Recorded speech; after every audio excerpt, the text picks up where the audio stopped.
Yankee here.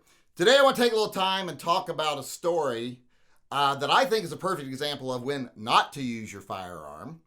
It is the case of the 81-year-old man who shot the Uber driver and killed them. And she was a 61-year-old woman. Now, in this case, I was like, well, this guy's going to go to jail because it seems like a simple case of shooting someone over property, which is something I tell you to never do. Don't shoot someone over property. And I know this is where some people be like, oh, but what if the thing in that box was something I needed to do my job and I'm going to get fired and I'm going to lose my livelihood, blah, blah, blah. It doesn't matter. It's still a life versus property or a life versus a job. And a jury is usually going to look at it and say, well, you weren't in any physical danger and you took a life. Even when you got stand your ground laws, you don't get to just shoot people over property. You actually have to reasonably be fearful for your life. Now, if someone's in your house actively stealing things, you have a right to be fearful. But if someone's outside your home, like taking a package off your porch, etc., and they're trying to get away and you shoot them, you're probably going to spend some time in an all-boys club getting acquainted with some people whose faces you'll probably not see, but you'll get to know them very well from behind. Or they're behind you, actually. So, not a good idea to shoot people over property. So, when this story first broke, I was like, this guy's going to go to prison because of this. And one of the examples I always use of not shooting over property is you could be wrong. Like in Oregon, back in the 80s, there was a guy who shot a kid because he was stealing his lawnmower. He'd been out mowing his lawn. He went in to get something to drink, looked out his window, kid stealing his lawnmower. He runs out.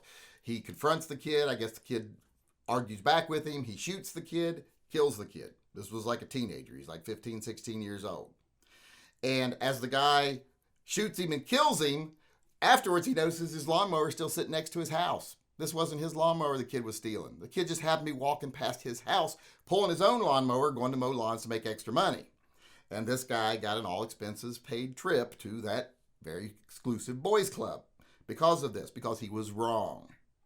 He probably would have gone to prison even if he hadn't been wrong and the kid had been stealing his lawnmower. But in that case, he was really wrong to shoot over property. So never shoot over property. I can't emphasize that enough. Your life is worth protecting with deadly force. Your property, not so much. Because it can be replaced. Lives can't. But like I was saying, I was originally saying this is going to be a case of someone shooting over property. He's going to go to jail. Poor old man's going to go to jail. Turns out it's a much more complicated case than that, and I've had to change my opinion. I was pretty adamant about my opinion, but people in my chat said, hey, no, there's more to the story. Here's the information. They sent me links to it, so I read it. And it turns out this guy was being the victim of an extortion scam. Someone had called him, said, your nephew's in prison. He's going to get killed if you don't pay this ransom, and I can get him out and make sure he's safe. Which this is one of the oldest scams in the book, and you got to be pretty stupid to fall for it, but most people are not rocket scientists. In fact, a lot of people are barely rocks when it comes to intelligence, much less rocket scientists. So this old man was falling for it, I guess. You'd think he would have called family and seen if this was true, but he was falling for it. He got $12,000 together, put it in an envelope, ready to be picked up by the extortionist. Problem was the extortionist hired an intermediary, an Uber pickup driver, to go get it, which I was like at first, I can't believe she's not involved in it if she's the one picking it up, because I would never trust anyone to do that. But, I guess people these days are very trusting, because apparently she had nothing to do with the scam. The scam was coming from like Canada or something. So he gets the money ready. She comes to pick up the package, not knowing what it is, just doing her job. They do deliveries. They do pickups. This was just normal to her. She was just going to deliver the envelope. And now we don't even know where she's delivering it to, because he shot and killed her when she got there. He confronted her over the scam, shot her, killed her. And turns out, like I said, she was innocent. Someone else was scamming him. He decided, instead of calling police, that he was going to shoot him. If you're going to not go along with the scam, just don't go along with the scam. If you're not going to fall for it, just go, fuck you, I'm not doing that. And that'll be the end of it. They're going to move on to the next target. I guess for some reason he went along with it because he had the money in the envelope. But then when it came time to turn over the money, he decided he was going to be Dirty Harry or something and use his gun to get the information and catch the bad guys himself. And he ended up shooting and killing an innocent person. which to me puts him in more legal jeopardy.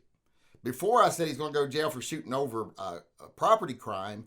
Now it seems like he conspired, like this was a premeditated assault, because he said, I'm going to get the cash together when they get here. I'm going to get the information out of them one way or the other, or I'm going to shoot them. So it seems like now it's premeditated murder because he was being the victim of a crime and he wanted to get vengeance on those people. So I don't understand his thinking because, like I said, if you're not going to fall for the scam, just don't fall for the scam. If you are going to fall for the scam, well, then why would you shoot the person picking up the money if you think it's going to cost the life of your nephew? So I don't understand where he's at here. Did he not fall for it but went along with it because he thought he was going to catch someone? Or did he actually fall for it and then have second thoughts?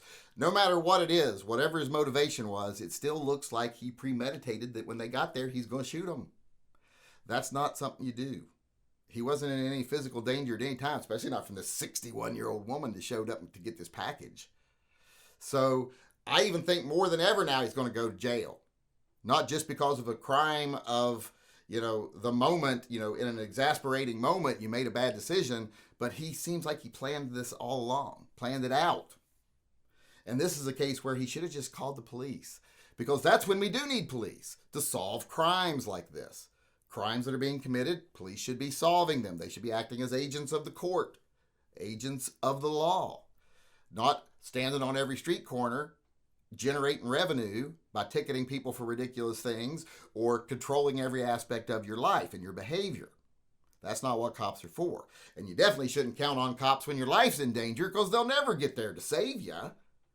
But when it comes time to let them deal with a crime in progress that is not a physical threat to anyone and is probably part of a series of crimes or a crime network, that's when the police are the most useful.